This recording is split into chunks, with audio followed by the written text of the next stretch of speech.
Boom in your face. Boom in your face. Boom in your face. Boom in your face. Hello and welcome to Boom in Your Face, a platform for indie artists and musicians to come and share their new music or projects, as well as discuss topics about the music industry and the community at large. Boom in Your Face has two meanings. One is that boom in your face from the music that you're listening to. But the other boom in your face is when someone assumes the situation is one way and boom in your face is totally wrong and something totally different. So on occasion, we discuss those boom in your face moments, so watch out that someone might be you. Listeners, if you'd like to share your boom in your face music or projects, or share your boom in your face moments, or just want to join us in the conversation, reach out and email me at boominyourface616@gmail.com or visit the website and sign up for the newsletter, like, subscribe, and share the episodes. I'm your host, Mary Kearney. Welcome. Bariatric surgery, also known as weight loss surgery, is a life-changing medical procedure that can help people who are severely overweight or obese lose weight and improve their health. The journey of a person before and after bariatric surgery can be a roller coaster of emotions and experiences. Before bariatric surgery, a person may struggle with his weight for years and even decades. They may have tried various diets, exercise routines, and weight loss programs without success.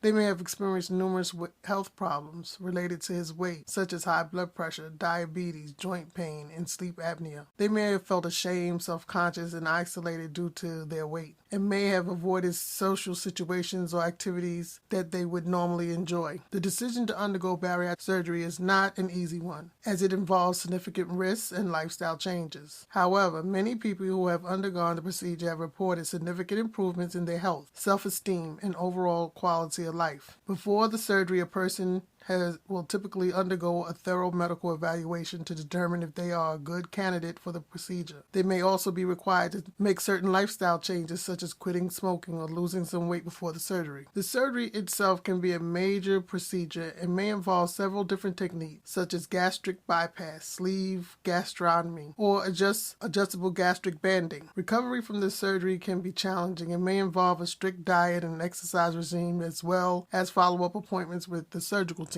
After the surgery, a person can experience significant changes in his physical and emotional well-being. They may lose a significant amount of weight in the months following the surgery, which can improve their overall health and reduce the risk of obesity-related diseases. They may also experience increased energy, improved sleep, or better mobility. In addition, they may feel more confident and self-assured and may be able to participate in activities or social situations that they previously avoided. However, the journey after bariatric surgery is not always easy, and many people face challenges in maintaining their weight loss and adjusting to their new lifestyle. They may need to make significant changes to their diet and exercise habits and may need to rely on support from family, friends, or support groups to stay on track. Overall, the journey of a person before and after bariatric surgery can be a transformative experience with significant benefits for both their physical and emotional health. While the decision to undergo bariatric surgery is a deeply personal one with significant risks and rewards, many people who have undergone the procedure have reported a renewed sense of hope and optimism about their future. If you decide that this is a path for you on your journey, always seek medical advice from a physician before you move forward. Hi, this is Mary Kearney with Boom in Your Face with James Kearney, and we're going to talk today about health and wellness. This is a health and wellness piece. He's been through a life-changing event, and I'm going to let him talk about his story. Hello, I'm James Kearney, as she said. Recently, I struggled with some serious health issues, diabetes, high blood pressure, high cholesterol. I was on an insulin pump for about 20 years, and so I didn't just decide, but myself and my family decided that I needed to do something with my health. So I tried exercising, and it helped, but it didn't do everything. So I went to a procedure, and the procedure that I went to is called the dual switch. It's a type of bariatric surgery that consists of the sleeve and the bypass at the same time. So now you spoke about your surgery and the things that had you going, but what in your life led you to making that type of decision? Because it doesn't just happen overnight. You really start explaining your story on the lifestyle you started and what started happening with you and what brought you to that point. So my health deteriorated very quickly as I got up in age. My family, my wife in particular, she recently, at that time, had a call in to become a minister. And one day I was in the room laying down, and some days I never even got out of bed. I just didn't even want to leave the house, just miserable, depressed. And she came in the room and she said to me, she said, Jay, she said, you have to get up out that bed. She said, God told me to tell you that the doctors have done all they can do, and there's nothing else they can do. You got to do the next move. You got to get up out that bed.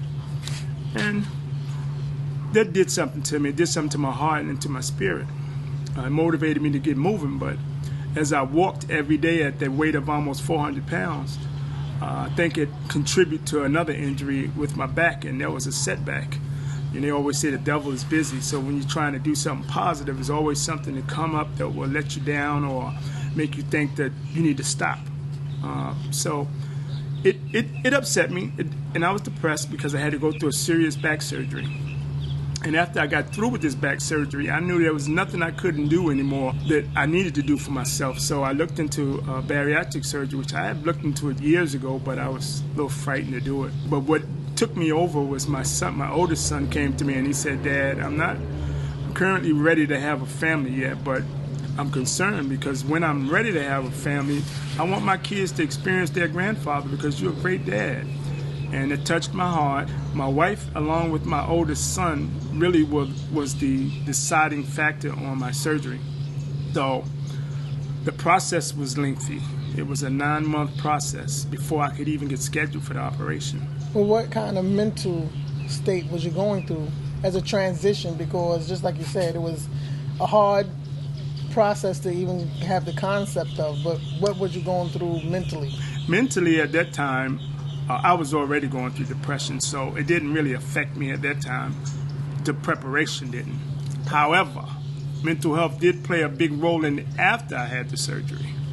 But before that, prior to that, I was already going through depression. When you're obese and feeling sick and feeling ill and not able to enjoy your family and enjoy activities, it's depressing because when you come into a relationship with a person, you don't expect them you to have to take care of them or them to be disabled at some point quicker than normal lifespan. So when you get in your 80s and 90s, and God bless you that long, then it's acceptable. But in your 40s and 50s, you don't expect to be disabled, and it was hard for me. So mentally at that point, I was already going through some things because of my health issues.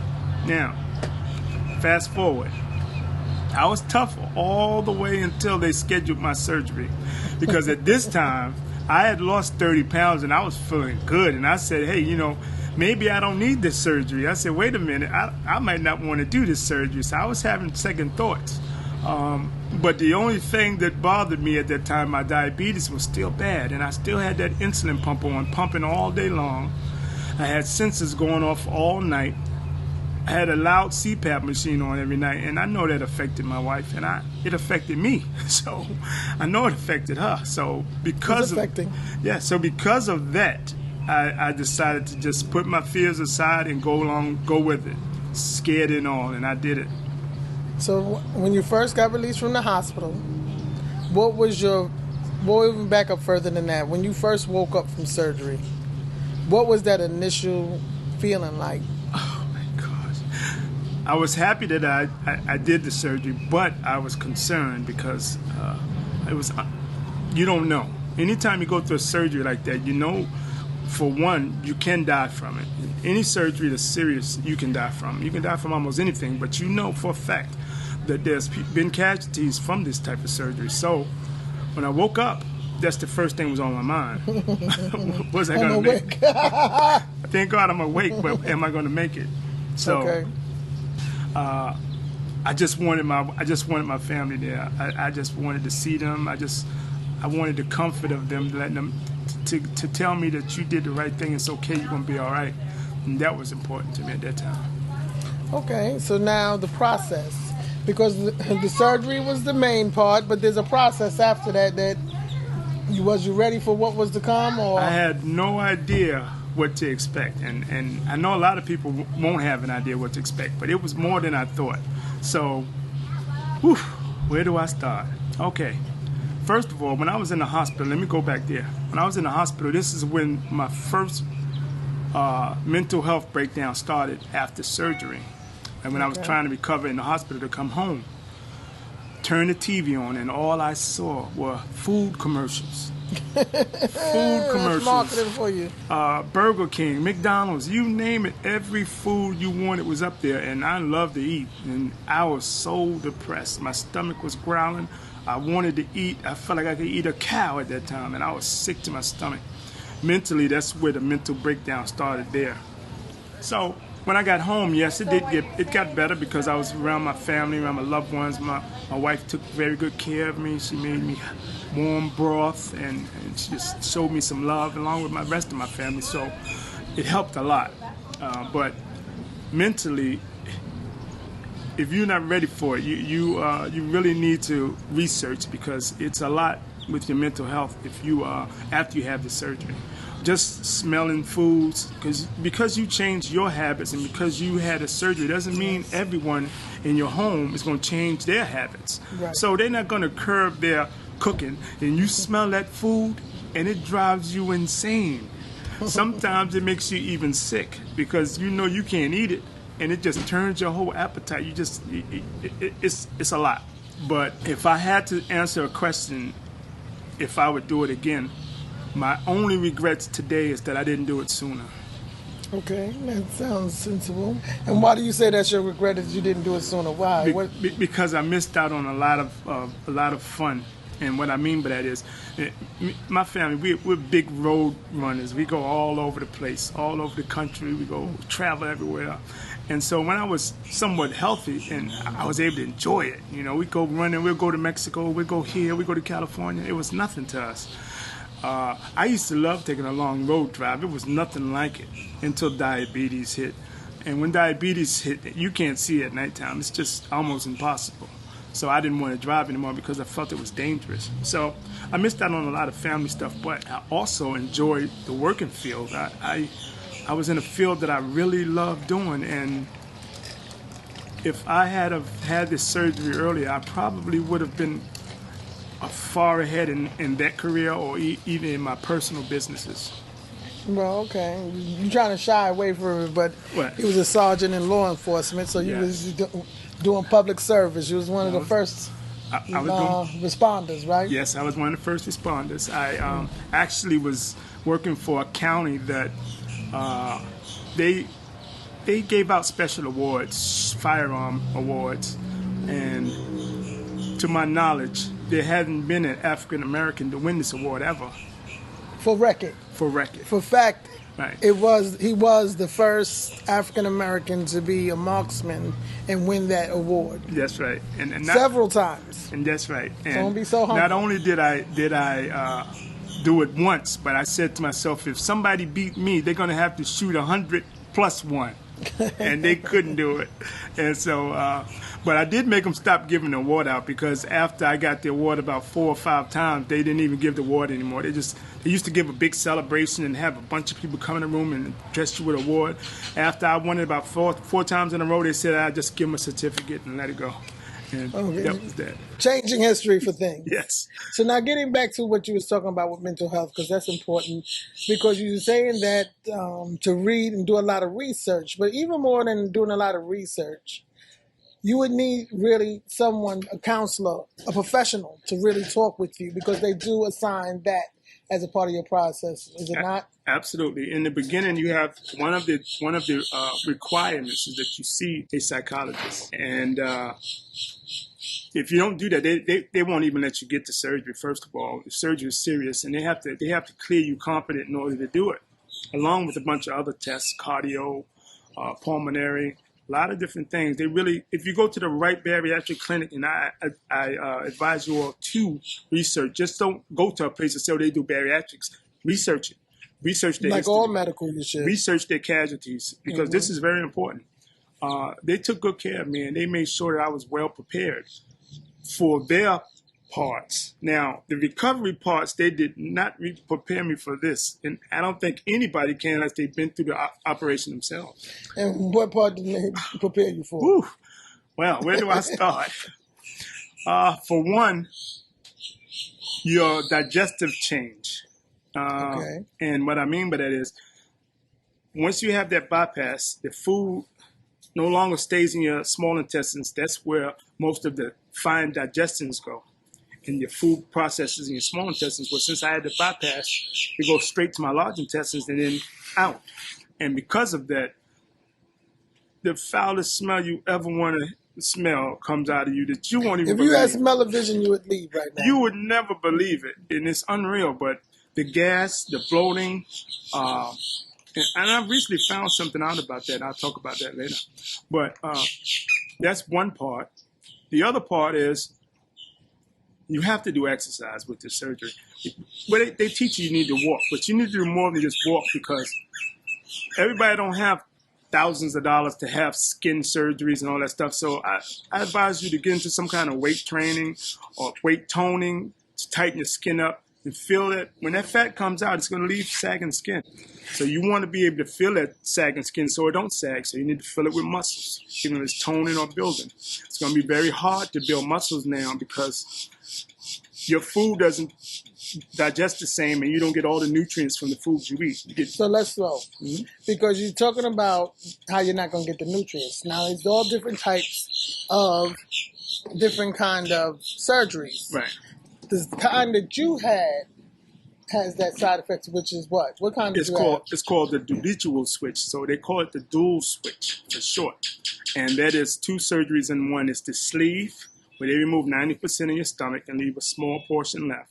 And they do the bypass at the same time. This is a long surgery, 4 to 5 hours operation. So it's very serious. Mm-hmm. Unlike the band, because you can get a band, which is a simple operation, relatively in and out, same day. They're all dangerous, but I mean, they're different ranges. That's why you have to check with your medical and make sure that you're doing what's best for your lifestyle and your ability, because some people are not going to be able to stick to the regime that you go through, which is what? How does your day consist of food? My day consists of lots of protein. And what I mean by lots of protein, is that, first of all, it's expensive. So if you're thinking you're going to get away with something and be cheaper, you're not. Because I did a couple of things. The medications that I used to get, a lot of them are gone. 90% of them are gone. But also my insurance covered 95% of that insurance. So I only had a small copay. However, now that I had this surgery, I have to take multiple vitamins, and I mean lots of them, every day, 3 times a day. Insurance does not cover that, so that has to come out your pocket. Now, you also have to take lots of protein because the food you get, you're going to never be able to get enough protein from the amount of food that you eat because your stomach is small and it won't allow you to eat that much food at one time. So that's why you have to have concentrated portions of protein. And I start off in the morning with Greek yogurt, 0 calories, 0 fat, 0 sugar. 30 grams of protein in a protein shake and 1 bottle of water, and I am full to the rim. That's what I start off with at 6 o'clock in the morning. All right, so now that's 6 o'clock in the morning. But you have to have that protein, 4 to 5 times a day? You have to do that as well with the yogurt? Yes, 4 to 5 times a day. So then again at 10:30, I'll have some protein, water, maybe a snack. Lunchtime, I'll have yogurt, protein, a snack, and maybe a salad. Then again at dinner. And right before I go to bed, I'll do the same process. And like I said, there's different types of protein out there. All of them are relatively good, but you need to research it. Some of them will fill you up more than the other ones. And you don't want to have that bloat feeling going around all day. You want it because it's going to be annoying to you. It's going to be irritating to your bowels. And the process is slow, so you'll be miserable until that moves. So you want to get a protein that's light on your stomach. So I advise you to try a few of them. Okay, so now I'm going to ask you this question. Now, you're doing all those proteins, and you know you're a heavy eater because you already spoke to that. How does that affect when you smell that aroma? Because you're talking about smelling good food and your appetite. How does it change? Is it the same? First of all, let me clear this up. Your appetite does not change. the desire to eat food does not change. That's never going to change. If you was a heavy eater, you're always going to want to be a heavy eater. But what changes is the ability to eat that much food, because when you consume so much food, you will be in so much pain that after about 5 times of heavy eating, I promise you will never eat heavy again.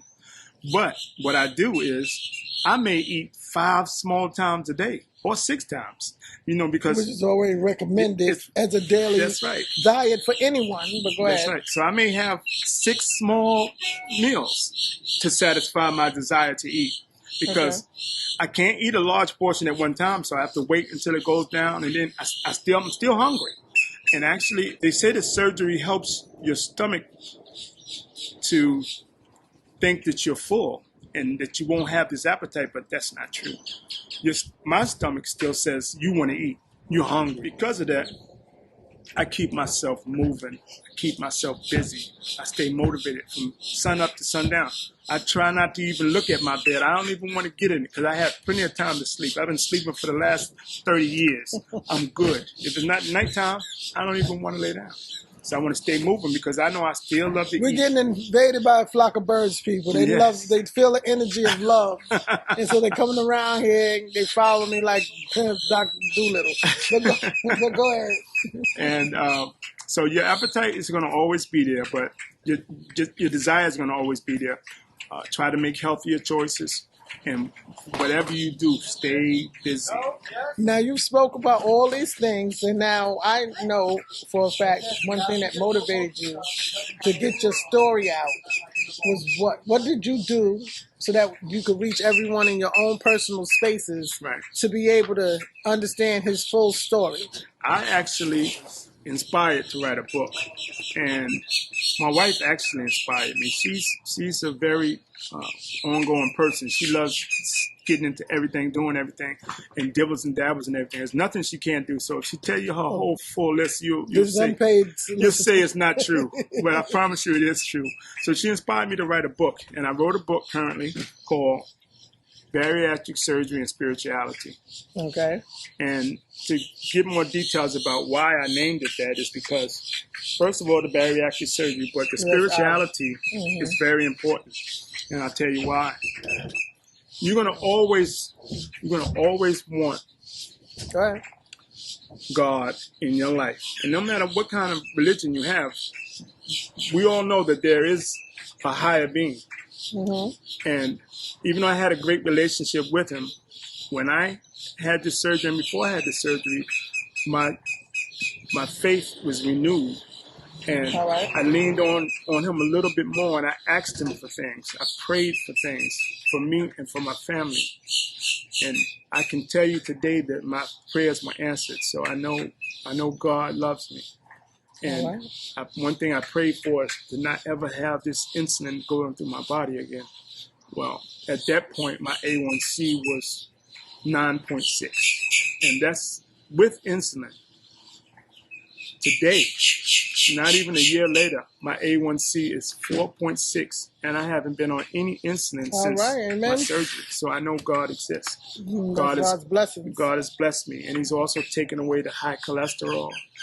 He's helping lower the high blood pressure. Some people don't get discouraged because all your symptoms are not healed from the surgery, because I was hypertensive when I was small. So hypertension is not a small or a big thing. And neither is diabetes, but particularly hypertension. However, I went from taking about 6 to 7 blood pressure pills a day to taking 2 a day. And so I'm still blessed, and I'm grateful for what God gave me. Whatever God gives me, I'm going to accept and receive it and be grateful. All right. Well, I appreciate you coming on, telling your story. I know that you have more to tell and more to write about and more to let people know. And if anybody wants to know any more details about it, they can, of course, go to the site, Boom in Your Face Podcast, to the site to get more in-depth detail, or check out for the book on Amazon, because that's where you can reach it, or even in Barnes & Noble. But what I'm going to say is, if you were struggling, it doesn't just have to be this. It doesn't have to just be this particular thing about weight. Sometimes you could be, because I met a young lady this week and that had a body image and and she was only 100 pounds. So your body image is a problem that's deeper than just the surface of what you look like. It really could just be something going on with your mental health. So either way, reach out, talk to someone. If you need some information, me to help you along your journeys, just Mary Kearney at Booming Your Face Podcast, email to me, and I'll be more than willing to help you get whatever resources in touch with you that you need. Now, Mr. Kearney, is there anything else you want to tell people about yourself? Yeah, just one more thing. I'm currently working on my second book to the surgery, and it's called Living Life After Bariatric Surgery, and it'll be available in March on my yearly anniversary, because I had the surgery last year in March. Right. So somewhere in March, I'm going to publish my next book, and I want you all to read it. And this one shows the progress, different pictures of weight changes, how I'm trying to master my body again and take back my life. All right, that sounds awesome. Thank you, Mary, for interviewing me. There's no problem. You know I'm going to do that. But also what I'm going to say is that it's also going to be a part where we're going to actually speak to couples that are going through this same issue, because it's a life change for not just the one person, it's for everybody in the family, but also the partner in the situation. So we need to let those voices be heard as well. Come on back, check it out, give us your input, your feedback, your comments. We accept it all, we love it all, we need it. And you take care.